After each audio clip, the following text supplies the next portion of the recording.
to TreeHouse. TreeHouse is a home upgrade company focused on delivering health and sustainability to the home through design, performance, and outdoor solutions. This store looks and feels way different than it would have had we not engaged GLG. GLG provided that expertise and support and direction in a way that no other organization could have.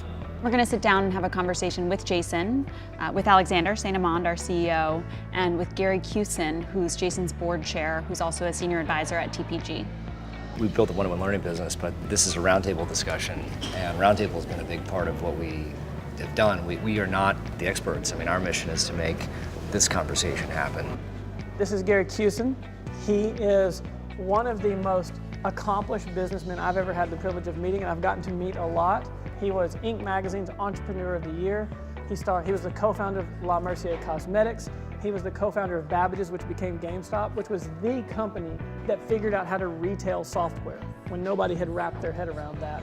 How did you get yourself focused on scale? Where it started and where you are today are probably very different. How did that hit you, and what did you do about it? The thing I did to get myself ready for scale is tried very hard to surround myself with people who have scaled things before. And this gentleman right here is one of the #1 people who is trying to get TreeHouse in shape to scale, both for a financial reward for our investors.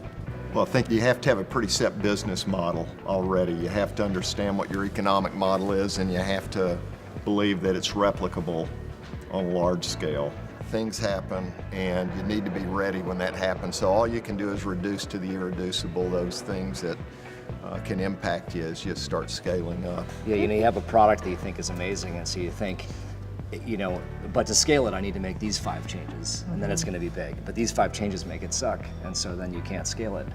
It's really important that the mission and vision that you have for what you're doing is shared by the investors, because if it isn't, that becomes a problem, because the investors aren't aligned and they start feeling like they made a mistake investing. Everything in life is versus expectations. I would tell investors, if innovation's a really key thing we're going to do, I'm going to say, look, we're going to be doing lots of things that have very high risk around them. If you don't have a risk profile as an investor that could accommodate that, you don't want to invest in this. I mean, I always tell people, entrepreneurs, that your capital structure drives your business outcomes, and the shareholders that you have are actually driving the strategy, not just in terms of what they know about the space, but their timing of exit, what they want to achieve with the investment.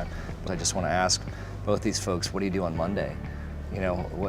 Just tell me about your Monday when you're actually running something. Just tell us about the day.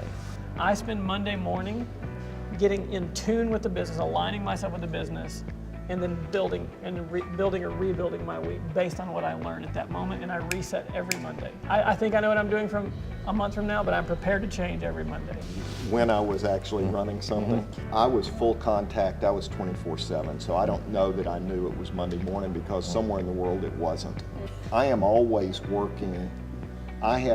I think of my email box, the only things I leave in my inbox are things that are open items. We're a human business, and we're technology enabled, but nothing beats that human connection. And having 12 faces on a Zoom platform, that's not the same as turning next to you and having everybody seated around the table.